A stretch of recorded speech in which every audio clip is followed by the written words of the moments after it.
Hi creatives and welcome back to Agency Academy. Today we are on part 4, the final part of our video series on how to start your own design business.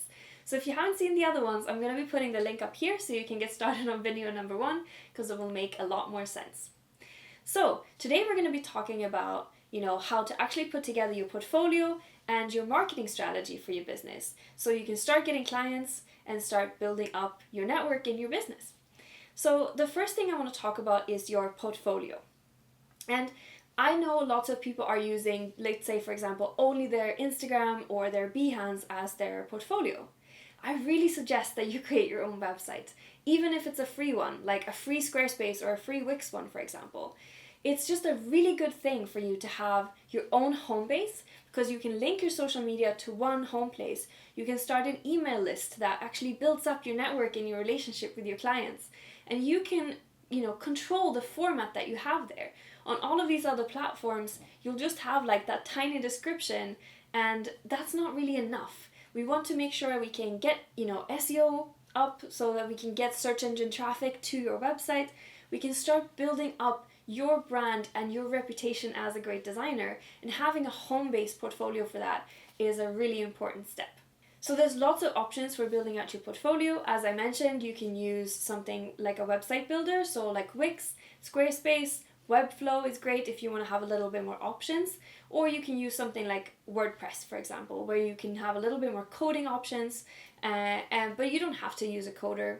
You can still use WordPress and use a builder like Elementor, for example. I'll put links in the description for all of these different options so you can go check them out and compare them for which one is best for you. So the first thing you need to decide with your website is, do I want to get hired by clients or do I want to get hired by agencies that I can work freelance for? And this is really important because when you're thinking about how you're presenting yourself and how you're presenting your work, there's different things that clients or agencies might be looking for. So clients, they're usually looking for recognition of this person's going to be great to work with because they've done work in my same niche. They, present their work in a really beautiful way.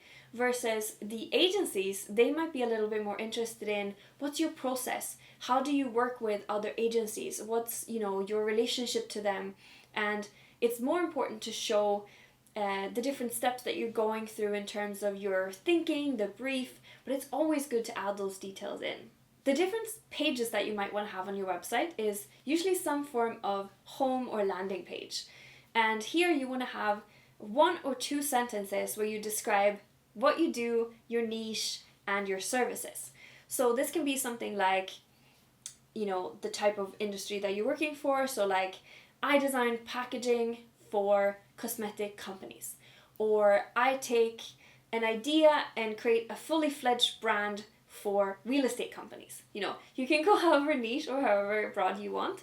But as we talked about in the first video, the more sharp and spear point you can be, the easier it's going to be for those people when they land on your website to feel like, yes, that's me. I want to really hire this person. They're perfect for me.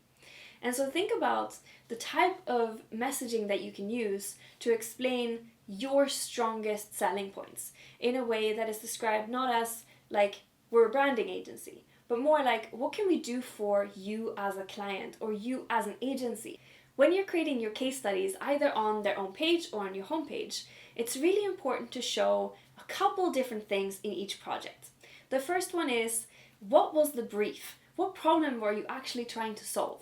Because if you just put nice pictures, it looks nice, but no one knows if that was a good solution or not. The second one, of course, is really good photos. And when it comes to photos, I really suggest using mockups for this. There's a ton of great sites like Creative Market, there is Yellow Images. All these different sites have templates where you can just put your design on, let's say, a business card or a t-shirt or merchandise on a website, on a phone, and it will just make it feel so much more real and like the project was for a serious big client, and it's going to look a lot more impressive. They're super easy to alter. You just open it in Photoshop, you change a little bit in the design, and you add in your own design. So super easy to do, and it really, really does pay off. You can get memberships to these different sites, or you can use free mockups because there's a ton of those as well. I really suggest having a couple different images in each project. Even if, let's say, you did one illustration, showing the illustration maybe from far away where you have the whole design, and then zooming in on a couple different details that you really want to highlight is a great way to show that this feels, like you really put in the effort, you thought about the details. So instead of just saying, here's a great illustration I made, that's it. You have, here's the problem, here's the full illustration, here are the details, here's how they used it on their website. And when I got started, I didn't have any client work. So I just made up projects as like passion projects. And then I just made it really clear that this was a project that was self-initiated on my website. And I was able to get clients in that way because they saw that even if I hadn't worked for clients before, they saw that the work was good. So don't feel intimidated by if you don't have any work yet. You can always ask family and friends if they have any ideas. And there's also a really good book that I'm going to link in the description that has lots of different challenges for design projects that you can try out. Next, and the very last step, we're going to be talking about marketing and lead generation and getting clients to your business.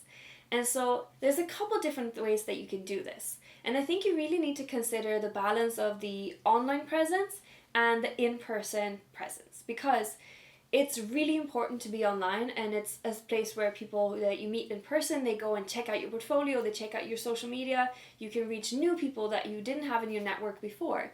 But when you're really starting out, you're going to have a really small following, unless you've been, building up your following from somewhere else before. And so it's really important as well to build those personal connections and relationships with people in person. And so there's a couple different ways that I think networking works really well. The first one is when you're really starting out, it feels kind of scary to share your new business with everyone that you already know, but I really suggest you do. So share it with your family, share it with your friends, you can share it on your Facebook wall, and it's gonna feel scary, and that's okay. But the magic that happens is that when people know that you have a business, they want to help out. They want to help out. They are going to tell their friends. They're going to think about things that they could hire you for. And so it's a really good way to build up your initial experience, to start to, expand your network a little bit. So do tell people in your surroundings that you already have in your network. The next thing to do is to set up your social media accounts, and really don't get overwhelmed with this. I think Instagram can be great. I think Pinterest can be great. You can of course also do things like Twitter and LinkedIn, and you can do Facebook accounts, but just make sure that if you want to use these different ones, picking all of them at once, it's gonna feel insane. Like you're gonna have to produce so much content, and if you're just posting the same one everywhere, I guess that's okay, but it's not gonna give you as good results as if you were creating posts uniquely for your audience on each platform. So I think it's always best to pick one or maybe two and stick with those for the first, let's say, 3 months, and just see how that goes. Really build up the audience on that platform. You'll want, again, to be really curated in the type of stuff that you post. So if your niche is in package design, then only post package design. Don't post things like branding or logo design or illustration, unless it's something that's part of your packaging design work. Of course, you can also post things like your process and mood boards that you've got or things like that, but it has to feel like it should be on topic. So try to avoid posting cute pictures of your cat for too much of the content. Keep your profiles, the personal one and your business one, separate. It really does make it a lot easier, and people are going to follow someone that they can see that the last 6 or 9 posts look like the same content. So it's the same person creating it. They know that I really love these posts. I'm going to follow this person because they are consistently going to give me great packaging inspiration, for example. You also want to put a good social icon, and I suggest that this is an icon for your logo. And so you also need to think about your own branding and how you're going to be presenting that. If you want to build more of a personal brand and you know that you're not going to be expanding into hiring people, at least not in the beginning, you can also put your face if you want to. So it's important to think about if you want this to be more of a you are the brand or the business is the brand. The next tip I have is to join Facebook groups. And this is something that I have found really helpful. It's both really good for getting support in your business, but it's also a really good way to, get feedback on stuff, spread the word, and lots of times in these design community Facebook posts, people actually say, oh, I need to hire someone in this industry. I need a web developer. I need an illustrator for this project. So there's usually kind of a job board in a lot of these bigger design groups on Facebook. So join those ones because you can find work, you can connect with other creatives, you can do collaborations, you can do cross promotions, and it's a really, really good way to build up your network when you're just starting out. The next two ones are going to be related to your website, because we said before that it's really good to have your own website and not just rely on a social media because you have so much more control. So the first thing you want to do is make sure that your website is SEO optimized. You don't have to go crazy with this, but make sure that you maybe incorporate a couple keywords that are important to your industry, that you're producing maybe some blog posts, or that you write quite extensively on your case studies. That way people are going to find you and be able to see your work and get excited and hire you. And so when it comes to keyword research, you can use something like Google Keyword Planner, for example. Moz is another great tool, and I'll put them all in the description. But don't go crazy. SEO is something that's really important to consider, but it doesn't have to be your whole life. Next up, when it comes to your website, a really, really good way to get new clients is to create some form of lead generation. And when I say that, I mean some sort of free resource that people can sign up for and give you their email in exchange and join your email list. That way you can then keep in contact with them, let's say once a week or once every 2 weeks, and you'll really stay top of mind, which is really important. So this can be something like, let's say you're a branding agency, you might create like a checklist for creating a new brand. And then you create that as a little free PDF, you put it on your website, and then people can sign up and get it for free if they give you their email. And so that way you really are building up both traffic to your website, you are getting people's emails, starting a conversation, and building up that trust, and so people see you as an expert on the subject. Lastly, I wanted to talk about in-person networking, because this is something that either you love, you might hate it.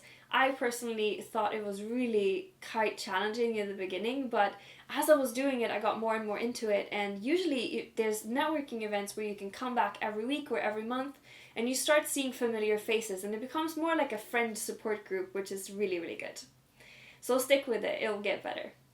I think the important thing is to find a balance between the types of events that you go to. I find that it's nice to go to a couple events where other creative companies are, and that can be especially good if you want to get hired by other agencies. But if you just go to events where there's other creatives, you might not actually meet anyone who could be your client.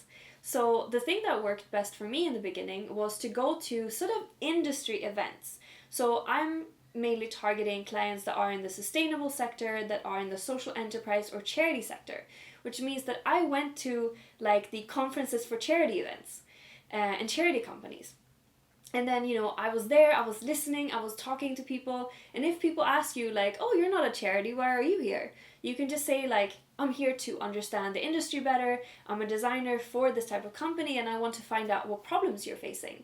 And instantly you have, you're the only designer there, and you have this whole room full of people that could be your customers. And, you can start exchanging business cards and having a conversation, and just you don't have to be so salesy. You can just open and honestly say, I'm trying to learn, I want to get into this industry, and I want to form some connections in the space. So try to find a balance between events that teach you something, that gives you great connections, and places where people are there to network. But I find speed networking things, like where you have like a couple minutes each time, they can be quite challenging because people are more like, talking and not listening, and more like handing out business cards. So think about the types of events where people will be susceptible to actually having a real conversation. So I find things like workshops are really good, industry events are really good, and anything where you can just talk to people a bit more casually. One trick that you can use if you feel a little bit intimidating coming into a big room and you're trying to just get as many business cards as possible and it feels a bit scary, the tactic that I used was to just try to find 1 or 2 people in the whole networking event that I felt could be either a good collaborator or a good client, and ask them for a coffee at a different time and date. So I hope you found this helpful and that you're super excited about launching your own design business. We are here to support you, and we've got a ton more tips on our blog, checklists and guides, and lots of great things, even a podcast on there. So if you want to check that out, I'll put the link in the description. And you can also check out other videos on our YouTube channel on how to build up and improve your design business once you're started. So I hope you found this helpful, and I would love if you share in the comments your business portfolio or the projects that you're working on so that we can all see what you're doing.